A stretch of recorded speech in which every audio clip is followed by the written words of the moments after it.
आज अपन राष्ट्रीय आय मापन का 16वां लेसन पढ़ रहे हैं। राष्ट्रीय आय की मैंने अवधारणाएं आपको पढ़ा दी हैं। अब राष्ट्रीय आय की मापने की विधियां पढ़ेंगे अपन। राष्ट्रीय आय मापने की 3 विधियां हैं। उत्पादन विधि, जिसका कि दूसरा नाम मूल्यवर्धन विधि है, दूसरी आय विधि है और तीसरी व्यय विधि है। आज अपन पहली विधि पढ़ेंगे जिसे उत्पादन विधि कहते हैं, यानी मूल्यवर्धन विधि। उत्पादन के आधार पर कि हमने एक वर्ष में कितना उत्पादन किया है उसके आधार पर। तो एक वर्ष में एक देश में उत्पादित समस्त अंतिम वस्तु एवं सेवाओं के मौद्रिक मूल्य को क्या कहते हैं? राष्ट्रीय आय कहते हैं। अब राष्ट्रीय आय गणना की उत्पादन विधि, आय विधि, व्यय विधि किसी के द्वारा भी यदि हम राष्ट्रीय आय की गणना करते हैं तो तीनों के द्वारा हमारी जीडीपी समान ही आएगी। यानी इसको कहेंगे कुल राष्ट्रीय उत्पादन तादाद में। 3 लाइनें खींचती हैं उसको तादाद में बोलते हैं।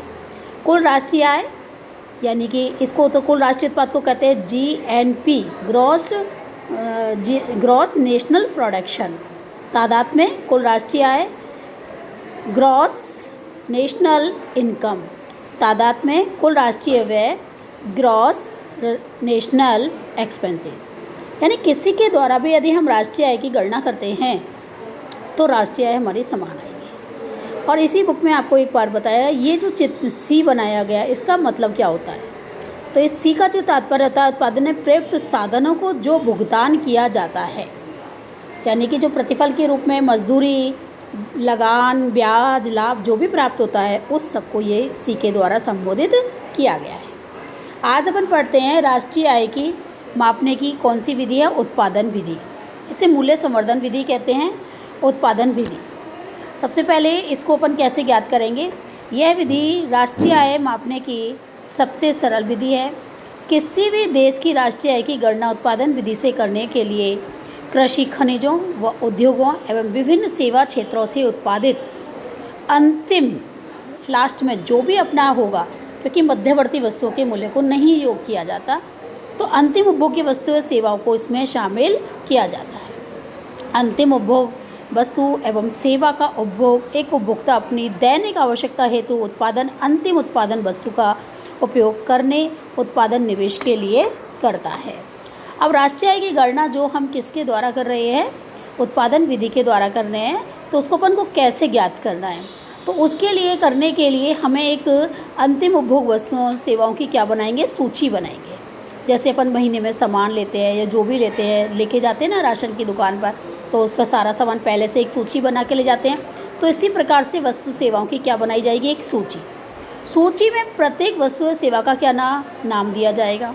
फिर उत्पादन की मात्रा, कितनी क्वांटिटी अपन ने ली उसको, फिर बाजार में प्रचलित कीमत कि उस वस्तु की क्या क्या कीमत है। और अंतिम वस्तु एवं सेवा, जब उस वस्तु की मात्रा हमने लिख दी और वस्तु की कीमत लिख दी, तो फिर हम अंतिम वस्तु और सेवा की मात्रा और कीमत का क्या करेंगे? गुणा करेंगे।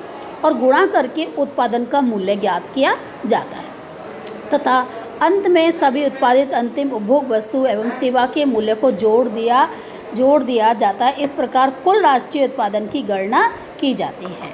अब इसको देखो कैसे ज्ञात करेंगे। जैसे यहाँ पर है, ये क्रम संख्या लिख दी 1 2 3 4 5। उत्पादित वस्तु सेवा का नाम लिख दिया अ, ब, स, द, य।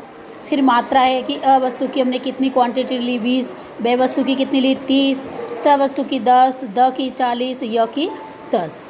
अब बाजार में इनकी क्या क्या कीमत है? इसकी 2 रुपये, इसकी 8 रुपये, इसकी 6, 4 और 2।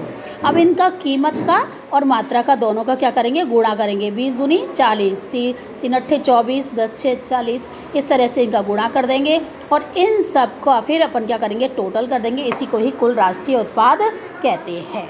ठीक है ना। तो अंतरिम एवं मध्यवर्ती वस्तु एवं सेवाओं को राष्ट्रीय आय की गणना में शामिल नहीं किया जाता, क्योंकि ऐसा करने से दोहरी गणना की समस्या उत्पन्न हो जाती है। उत्पादन विधि से राष्ट्रीय आय की गणना करते समय निम्न बातों को ध्यान रखना है। केवल अंतिम वस्तु एवं सेवाओं के मूल्य का योग करते हैं और राष्ट्रीय आय में दोहरी गणना से बचने के लिए ही इस विधि का प्रयोग किया जाता है, मूल्य संवर्धन विधि का। और सकल राष्ट्रीय उत्पाद का सही मूल्य ज्ञात करने के लिए उत्पाद के मूल्य में से उत्पादन के साधनों पर किए गए खर्चे को घटाते हैं। ठीक है, ओके।